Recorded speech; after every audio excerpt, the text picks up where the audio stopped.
हरे कृष्ण। ज्ञानतिमिरान्धस्य ज्ञानाञ्जनशलाकया चक्षुरुन्मीलितं येन तस्मै श्रीगुरवे नमः। Hare Krishna. So today is Panihati festival. This is a very special day to receive mercy of Nityanand Prabhu. Raghunath Das Goswami got mercy of Nityanand Prabhu on this day. And Raghunath Das Goswami want to go to Krishna. But and Chaitanya Mahaprabhu said, no, don't show this type of vairagya, market vairagya. Just go and become a worldly person, but meditate on Krishna. This is a very important lesson because Arjuna was also telling that I will go to forest and read Bhagavatam. Krishna said, no, you fight. That means we have to first perform our, uh, we have to take responsibility. That is the important thing. Like even if somebody want to become brahmachari, it's not that he is running away from responsibility. He should be willing to take a greater responsibility, then only he should become a brahmachari. Greater responsibility of either spiritual for the society, he should serve the society, he should serve the guru, he should take the responsibility of serving guru and serving society, to assist guru in serving society in that way. So then only he will be able to get that realizations. Otherwise, it won't work.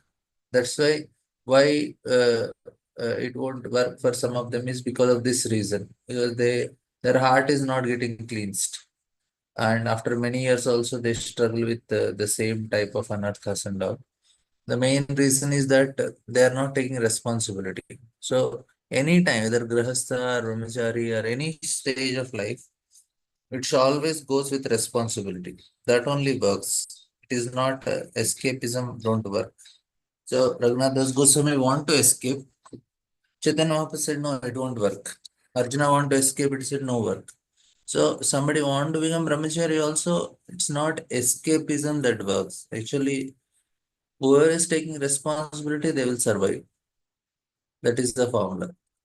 Others may also survive who are not taking responsibility, but they cannot overcome their weaknesses and anarthas.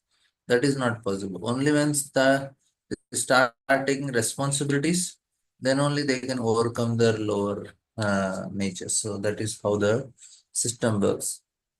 So here we see that Raghunath Das Goswami, then he gets married, and then Nityanand Prabhu comes, he serves the Vaishnavas, then he gets the mercy of Nityanand Prabhu, that is Guru and Vaishnavas. Then Chaitanya Mahaprabhu said, okay, now you can live. That means we can also come out of our family attachments and all only when we get the mercy of Guru and Vaishnavas. Automatically, we will feel detachment. So, detachment should happen in the heart. It's not something artificial. And that comes when we dedicate, when we sincerely serve the Vaishnavas, get the blessings. And Nityanand Prabhu tells all the Vaishnavas to bless Raghunath Das Goswami because of his serving this Chidadai, and everybody blesses him. Nityanand Prabhu keeps his feet, lotus feet on the head of Raghunath Das Goswami. So in that way, he got detached. So we want to get out of the samsara, we need the blessings of Guru and Vaishnava. So we have to sincerely serve them, please them, get their blessings while doing our activity. And our activity also we should do that not to enjoy the results of activity. This is also very important. Raghunath Goswami was not enjoying the results of his success, which is very much becoming very prominent now in this age. They're trying to enjoy the results, which is very dangerous actually. If we are trying to enjoy the results, to come out of material entanglement becomes more difficult. We should never enjoy. We should not go for the results so much, and we should not be affected also so much. How successful I am compared to my relatives, how successful I am compared to my other colleagues, how are my children flourishing better than them, how is my house better than them. All these things are actually a comparison. This is a trying to enjoy the success. I am doing better than my all other brothers and sisters, and house is better, children are better. I look better, whatever better. So all these things is enjoying the result, which is a very dangerous thing, and we cannot come out of this entanglement if we are enjoying it. We only are interested in whatever situation I am I doing my responsibility properly or not? And that should be our criteria to measure where we are going. If that is there, then everything is perfect only. Otherwise, it's a cause of entanglement and it's very dangerous. People don't even consider only this. And if you don't consider this, then don't expect that detachment will come at the end of life. Nothing will come. More we are enjoying, more we are entering into the what is swamp. We are going deeper and deeper into material. Of course, we are doing chanting, hearing, reading. Little protection is there, but that much amount of detachment won't come, and it is very painful also. So many pain is because of our attachment only. Otherwise, there should not be any pain. Basically, pain is when we lose the things which we want and get things which we don't want. That is actually pain. So, and that is happening because whom should we blame? Nobody is actually cause of our pain. It's us only because we are attached. Otherwise, how can somebody harm us or do anything to us if we are not? So it's all our own kiya karta. So and here we can see from the teachings of our acharyas and this past tense also. You see, Pithu Maharaj is glorified, but is not taking it seriously. And here this chapter is actually praise of Prithu Maharaj. He is not taking it seriously. He says, the great sage Maitreya continued, while King Prithu thus spoke, the humility of his nectarian speech pleased the reciters very much. That means humility is what means what? That means he's not taking what is said by them very seriously. That's why it is humility. Otherwise, it is pride. So don't take the results very seriously. Don't praise. So see, this lesson is so clear. So don't take praise seriously.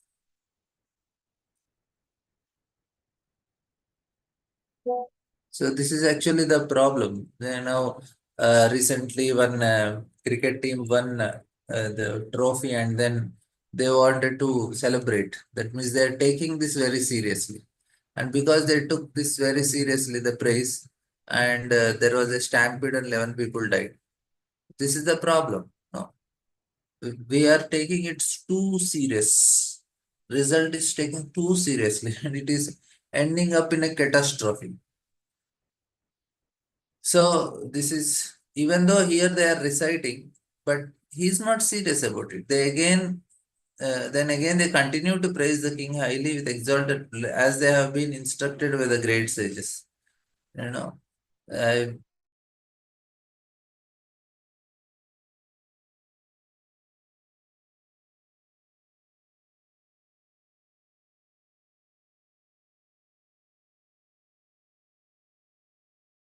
sorry, there was some connection problem.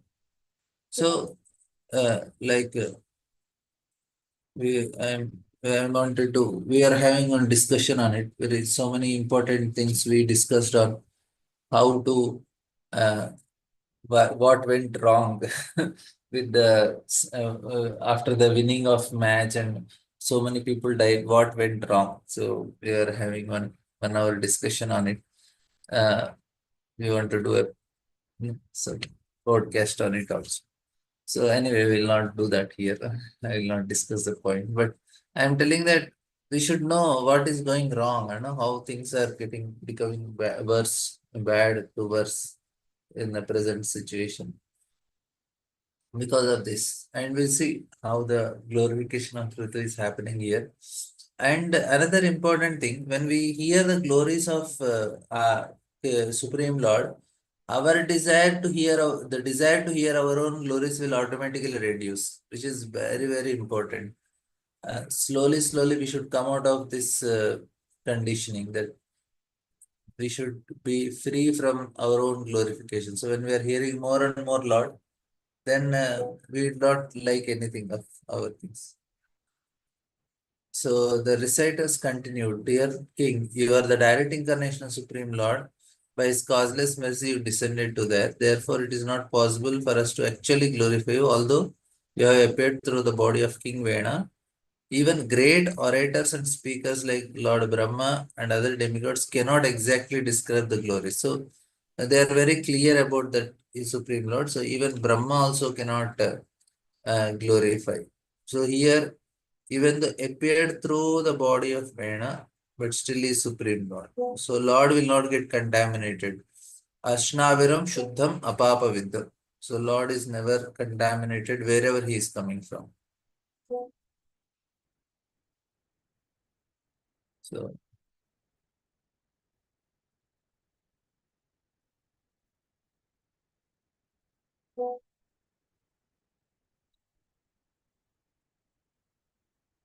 So Prabhupada also right. Although born out of the so-called dead body of King Vena, King Prithu will still was still an incarnation of Supreme Lord. So that is the point Prabhupada was telling. And Shiva Virinchi where Lord Shiva and Brahma are also glorified. And they say, although we are unable to glorify you adequately, we nonetheless have a transcendental taste for glorifying your activities. We shall try to glorify you.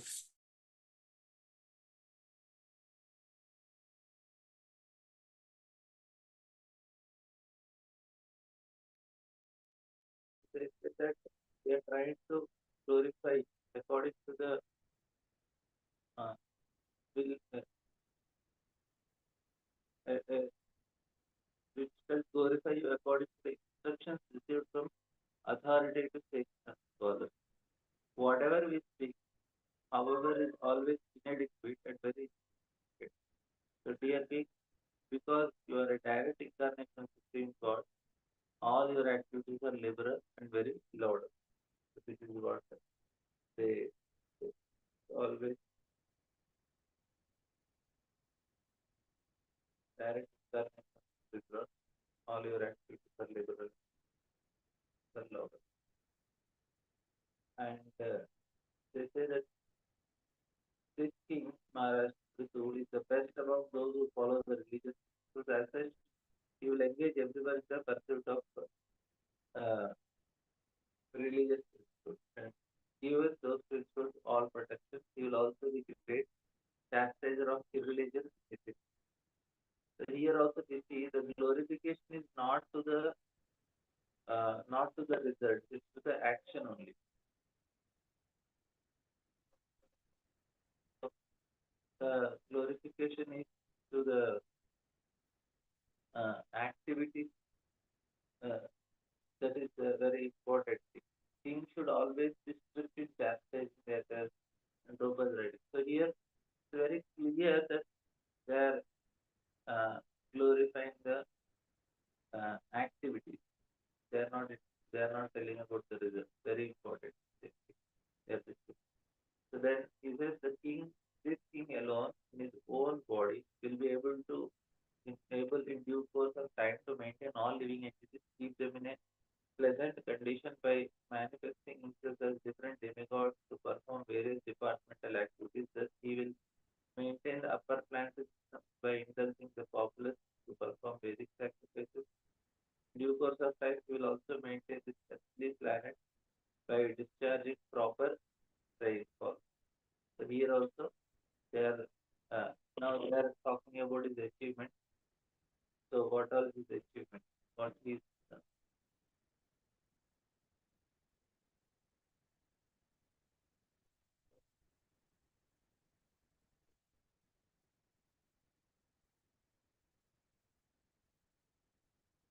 then the, uh,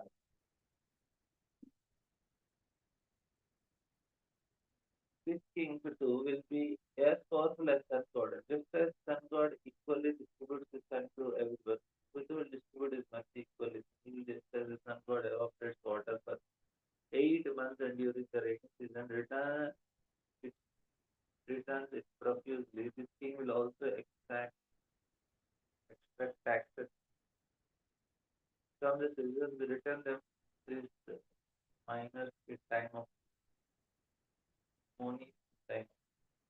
So what he is doing that is what is that should be done by a king, extract taxes and do it properly. And they are telling he is going to do it very properly because what is the quality for that? He says that he distributes equally. They are comparing with her. So is not biased. So it's equal to all.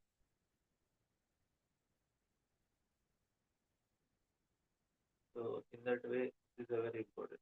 Provided the process of tax execution is very nicely explained in this book. Tax execution extraction is not meant for sense gratification, but the so-called administrative tax revenue is being distributed to the citizens times of need during emergencies such as famine or flood. Tax revenue should never be distributed among governmental services the higher or in the form of high salaries and various other allowances. Kaliuga, however, the position of the citizens is very horrible because taxes are executed in so many forms and are spent for the personal comforts of administration. For example, sun is in this verse is very appropriate. Sun is many millions of miles away from there, and although the sun does not actually touch that, it managed to distribute clouds all over the planet by extracting water from the oceans and due course of time the clouds pour water on the earth during the rainy season as an ideal king should do would execute all this business in the village and state as expertly as the sun. So the example is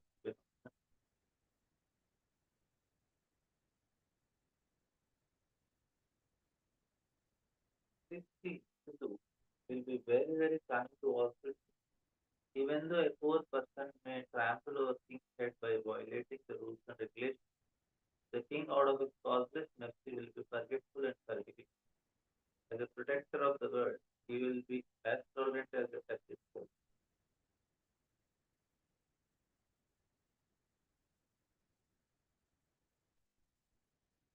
Oh, now you are able to. Oh, I'm sorry. Sorry.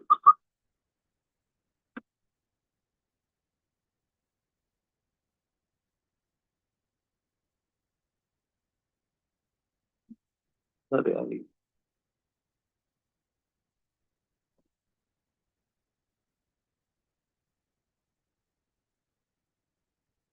King Prithvi is herein compared to the earthly planet as far as his tolerance is concerned. So here, this is another quality. Previously, it is equal to all. Here, it is of tolerance and forgiving.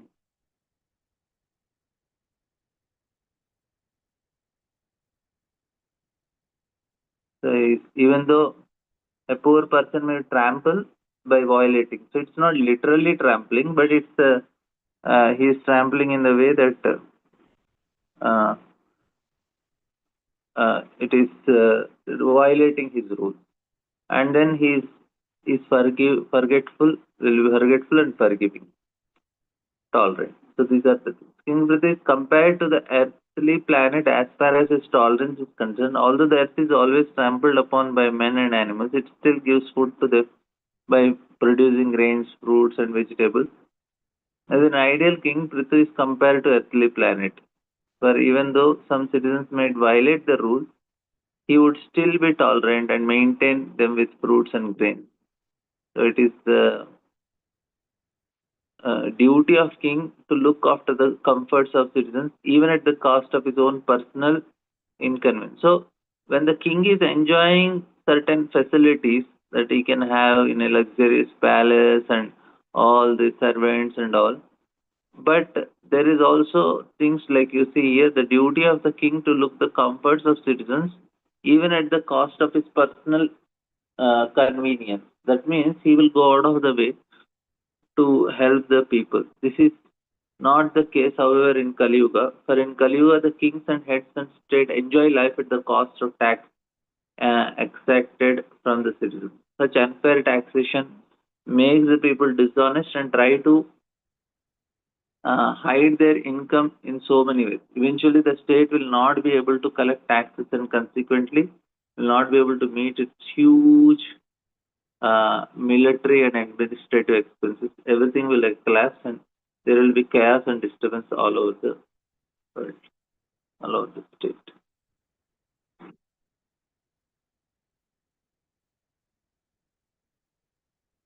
When there is no rainfall and the citizens are in great danger due to scarcity of water, this royal personality of God it will be able to supply rains exactly like the heavenly king Indra. Thus, he will very easily be able to protect the citizens from drought. So, King Prithu is appropriately compared to sun and demigod Indra. So, he gives protection here.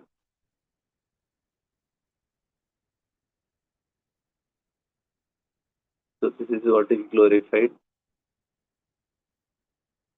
So, like King Indra of the heavenly planet is in charge of distributing water over the earth and other planetary systems. It is indicated that King Prithu would arrange for the distribution of rainfall personally if Indra failed to discharge his duty. So that is another point. And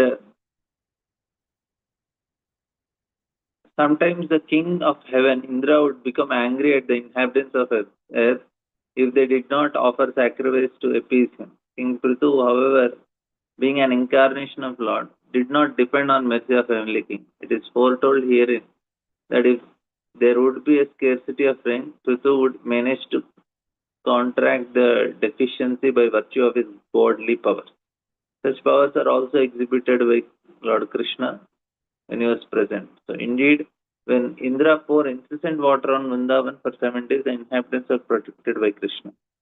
So here we may ask, if citizens are not doing sacrifice properly, then instead of making them do sacrifice, why he is himself creating right?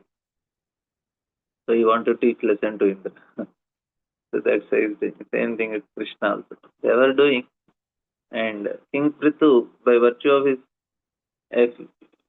uh, affectionate glance and beautiful moonlight place, is always smiling with great affection for the citizens, will enhance everyone's peaceful life. So his affectionate glance and beauty. Prithu is also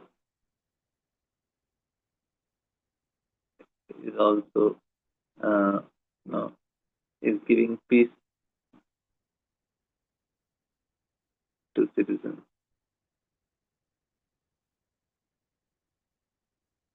So just by his glance and his beauty, they are very happy. The reciters can no one will be able to understand the policies the king will follow. His activities will all be very confidential. It will not be possible for anyone to know how he will make every activity successful. His treasury will always remain unknown to everyone. He will be a reservoir of unlimited glories and good qualities, and his position will be maintained and covered just as Varuna, the deity of seas, is covered all around by water. So here it is about the administrative style. So he's a very good administrator. How he is able to maintain.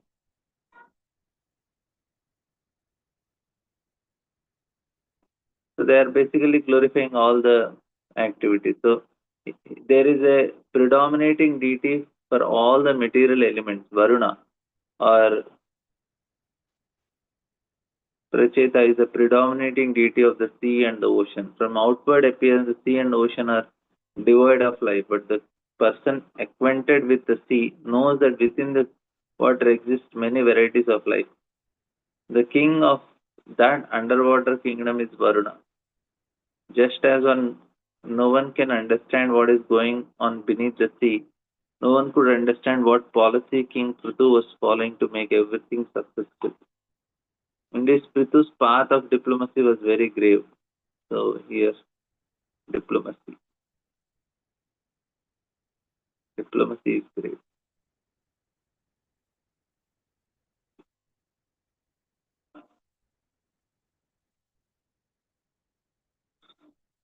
So this is the point. He his success was made possible because he was a reservoir of unlimited glorified quality. The word upa, upagupta vista is very significant in this. It indicates that no one would know the extent of the riches, money, confidentiality, and secrecy, so that in due course of time the money can be sent for good practical purposes. In Kali Yuga, however, the government has no well protected treasury and only means of circulation is a currency notes made of paper. Thus, in times of distress, the government artificially inflates the currency by supplying printing papers, and this artificially raises the price of commodities, and general condition of citizens becomes very precarious. Thus, keeping one's money very secretly is an old practice, for we find this practice present even during the reign of Maharaj Prithu. So, just as king has to the right to keep his treasury confidential and secret, the people should also keep their individual earnings a secret. There is no fault in such dealings. The main point is that everyone should be trained in system of Varnashram Dharma so that the money is spent only for good cause and nothing else. So, Prabhupada, there are some other important, valuable points to share here. And we'll just take this verse. It says, King Prithu was born of the dead body of King Vena, as fire is produced from already fluid. King Prithu will always remain just like fire, and his enemies will not be able to approach him. Indeed, he will be unbearable to his enemies. For although staying very near him, they will never be able to approach him, but will have to remain as if far away. No one will be able to overcome the strength of King Prithu. So here he's telling the enemies are afraid, enemies cannot approach him.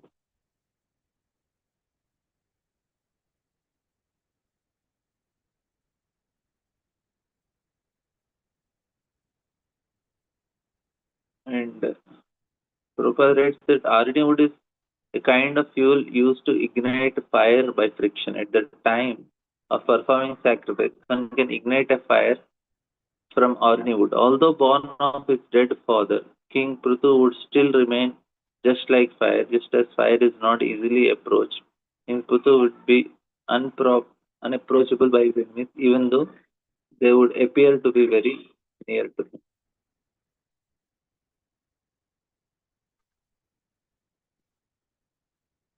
So we will take this discussion tomorrow.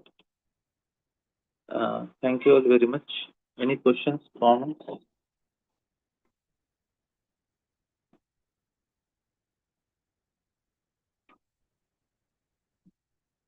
Okay, we'll end here.